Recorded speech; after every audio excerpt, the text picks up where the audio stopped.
আবার পায়ের তলায় পিষ্ট করার পায় তারা শুরু হয়েছে। রাজার ছেলে রাজা হবে। আমার একজন শ্রমিক ভাইয়ের ছেলে কি প্রধানমন্ত্রী প্রেসিডেন্ট হওয়ার পথে কোনো নিষেধাজ্ঞা আছে? তো আমরা তরুণ এবং যুবকদের হাতে তুলে দিতে চাই। আপনারা দেখবেন জামাতে ইসলামী থেকে যারা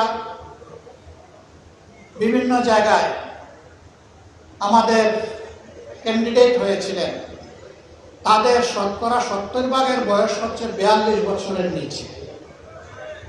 আমরা তার প্রমাণ রেখেছি। আর আজকেও এই সম্মেলনের মধ্য দিয়ে একজন যুবকের হাতে আমরা মূল চাবিটা তুলে দিলাম।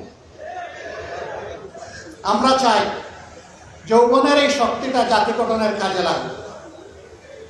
আমাদের এই বয়সে যতটুকু পেরেছি আমরা দিয়েছি। এখন পতাকা আমরা যুবকদের হাতে তুলে দিতে চাই। তারা এই পতাকা নিয়ে সামনে এগিয়ে যাবে ইনশাআল্লাহ।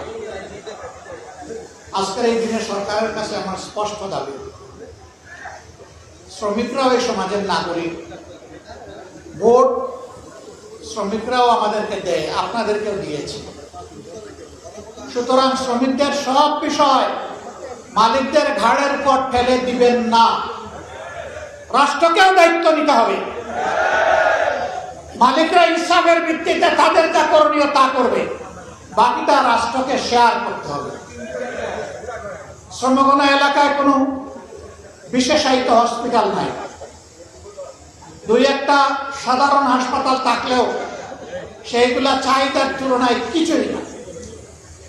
আমরা দাবি করব শ্রমগণা এলাকাগুলোতে অবশ্যই মানসম্মত সাধারণ হাসপাতাল যেমন থাকবে তেমন বিশেষায়িত হাসপাতালও সরকারকে গড়ে তুলতে হবে। মালিকের ছেলে মালিক হবে, শ্রমিকের ছেলে মালিক হবে না। রাজার ছেলে রাজা হবে। আমার একজন শ্রমিক ভাইয়ের ছেলে কি প্রধানমন্ত্রী প্রেসিডেন্ট হওয়ার পথে কোনো নিষেধাজ্ঞা আছে? আমরা চাই সেই শ্রমিক বন্ধুটি ভাইটির ঘর থেকে আগামী দিনের প্রধানমন্ত্রী বের হয়ে আসুক। সেই শিক্ষা, সেই পরিবেশ সরকারকে, রাষ্ট্রকে নিশ্চিত করতে হবে। মুক্তির ময়দানে লড়াই হবে। আমাদের অধিকার, জনগণের অধিকার আবার পায়ের তলায় পিষ্ট করার পায় তারা শুরু হয়েছে। আমরা সংসদ থেকে বের হয়ে এসেছি, কিন্তু আমরা আবার সংসদে ফিরে যাব। মাঝখানে জনগণকে সাথে নিয়ে জনগণের মুক্তির আন্দোলন আমরা গড়ে তুলব।